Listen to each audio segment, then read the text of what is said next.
마이크 테스트 빌런입니다. 이번에 리뷰할 브랜드는 미도 모델은 오션스타 200C와 오션스타 600 크로노미터입니다. 미도라는 브랜드를 정말 짧게 요약해 볼게요. 1918년 11월 11일 빼빼르데이에 창립된 미도의 현재 나이는 103세, 오래된 헤리티지를 가진 브랜드며 미도의 컬렉션은 건축물로부터 영감을 얻어 만들어지고 그중 다이버 라인인 오션스타는 지브롤터 해협의 유로파 포인트 등대에서 출발합니다. 운이 좋게도 대부분의 오션스타 모델을 리뷰해봤어요.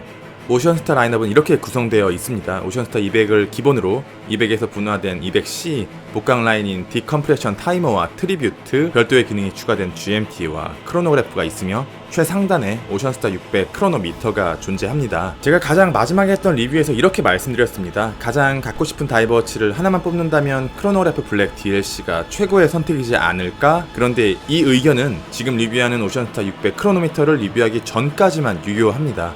600 크로노미터는요 정말 잘 뽑힌 다이버워치예요. 잘 아시겠지만 시계 브랜드들은 절대 더 저렴한 모델을 더 값비싼 모델보다 더 나이스하게 만들지 않아요. 반대도 마찬가지고요. 신기할 정도로 이 미묘한 선을 확실하게 지킵니다. 그런데 오션스타 600 크로노미터는 시계 브랜드들이 쭉 지켜왔던 암묵적인 이 룰을 부셔버릴 정도로 잘 만들어진 다이버워치입니다.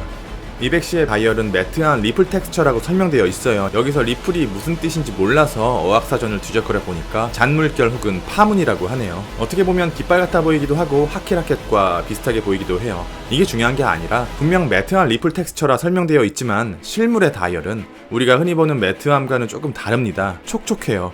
그 이유를 추측해보자면 다이얼을 접사로 당겨서 보면 텁텁한 느낌의 웨트함이 아니라 피부 같은 질감의 다이얼임을 알 수 있어요. 이런 스타일의 다이얼은 글래스 안으로 들어온 빛을 완벽하게 삼켜버리는 게 아니라 아주 미세하게 튕겨내요. 여기다 퀄리티가 좋은 글래스에 양면 무반사 코팅이 발려있고 세라믹 베젤까지 더해지면서 매트한 다이얼이 마치 글로시한 다이얼처럼 보이게 됩니다. 600 크로노미터의 다이얼은 글로시한 다이얼입니다. 이 다이얼 하나만으로도 이 모델을 구입할 만한 필요 충분 조건이 된다고 생각해요. 눈치채셨는지는 모르겠어요. 퀄리티 좋은 글로시 다이얼을 가진 시계는 많지 않고 글로시 다이얼을 가진 다이버워치는 더 없고 글로시 다이얼을 가진 다이버워치의 색감이 청색인 경우는 더더욱 드뭅니다. 대부분의 다이버워치가 썬네이 혹은 매트 다이얼이에요. 아주 간혹 블랙 글로시 다이얼을 가진 다이버워치가 있지만 어느 정도 퀄리티가 받쳐주는 블랙 글로시 다이얼은 굉장히 고가인 경우가 많아요. 백문이 불여일견, 이 다이얼의 아름다움은 조금 오래 보셔도 될 듯 합니다. 예술입니다. 이번 리뷰는 여기서 끝내도 돼요. 다이얼의 정중앙은 칠흑같이 어두운 딥블루, 다이얼의 테두리는 푸른빛이 감도는 조금은 밝은 파랑, 이 두 색상의 경계를 어떻게 처리했는지는 모르겠지만 경계를 짐작할 수 없도록 만들어 놓았습니다. 마치 바다의 경계처럼요. 200C와 600 크로노미터는 단순히 다이얼의 차이도 있지만 그것보다 더 중요한 건 밸런스라고 생각해요. 이렇게 두 개를 비교해서 보면 확실히 차이가 있습니다. 600 크로노미터가 더 큰 사이즈임에도 불구하고 더 작아 보이는 듯한 느낌을 받아요.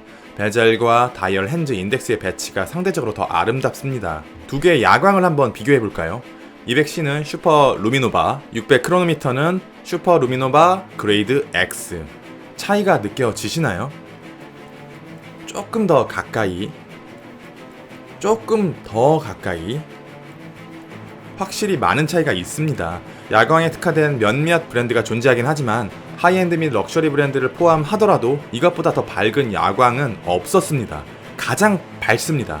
정말 광원 같아요. 빛을 내뿜는 수준. 200C의 베젤입니다. 그리고 600 크로노미터의 베젤이네요. 세라믹 인서트의 색감의 퀄리티나 소재의 퀄리티는 차이가 없습니다. 그런데 이렇게 어두운 곳에서 발광하는 베젤 인서트를 보면 두 라인업의 차이가 느껴지네요. 제가 처음 600 크로노미터의 베젤을 만져봤을 때 고장난 줄 알았어요. 600 크로노미터의 베젤은 그냥 돌려서는 안 돌아가요. 평소에 베젤이 잠겨있고 베젤을 눌러야지만 움직여요. 다이버워치이기 때문에 당연히 단방향로만 돌아가고요. 이런 부분을 보면 브랜드의 내공을 엿볼 수 있는데 이렇게 부가적인 기능을 추가하면 구조적으로 엉성한 느낌이 드는 경우가 많거든요. 이쪽과 저쪽의 텐션이 다르다던가 혹은 소리가 난다던가 유격이 발생한다던가. 그런데 그런 엉성한 부분들이 전혀 없어요. 두 모델 다 양면 무반사 코팅이 입혀져 있어서 어느 각도에서나 클리어하게 다이얼 안쪽을 볼 수 있는데요. 글래스는 사파이어 글래스로 경도가 높아서 스크래치에 강력한 저항을 갖고 있으나 위에 발린 코팅은 그렇지 않기 때문에 주의하셔야 합니다. 육안으로는 200C와 600 크로노미터의 케이스 마감 차이는 느껴지지 않아요. 브레이슬릿은 확실하게 두 모델이 같습니다. 그러나 두 개의 케이스를 아주 자세히 비교해서 보다 보면 위에 발린 마감의 차이라기보단 600 크로노미터가 200C에 비해 선이 좀 더 굵다 정도로 평가할 수 있겠네요. 크라운 가드를 비교해서 보면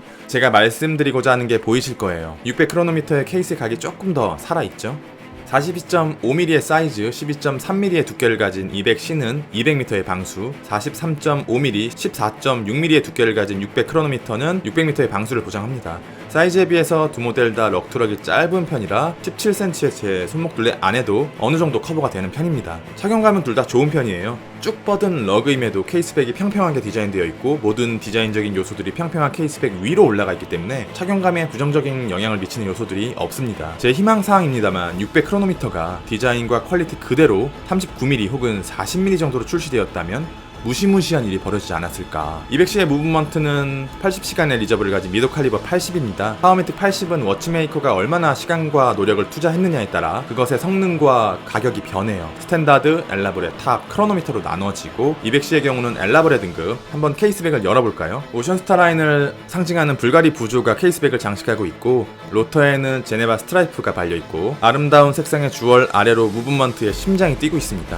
600 크로노미터의 경우 이름 그대로 크로노미터 인증을 받은 무브먼트 미도 칼리버 80 SI가 들어가고 상대적으로 더 높은 정확성과 충격 저항을 가집니다. 600 크로노미터는 메인 모델인 연예인 김수현 스페셜 에디션이 출시되었는데 별도의 스트랩이 추가 증정됩니다. 화면줄의 브레이슬릿은 둘 다 동일하고 버클에는 익스텐션 기능이 있어서 사이즈를 쉽게 조절할 수 있어요. 미도가 다이버워치의 안방 자리를 노리는 것 같습니다. 이번 연말에 와이프에게 큰 거 하나 선물하고 다이버워치 사도 되냐고 허락을 구해봐야겠네요. 리뷰는 여기까지 빌런이었습니다. 감사합니다.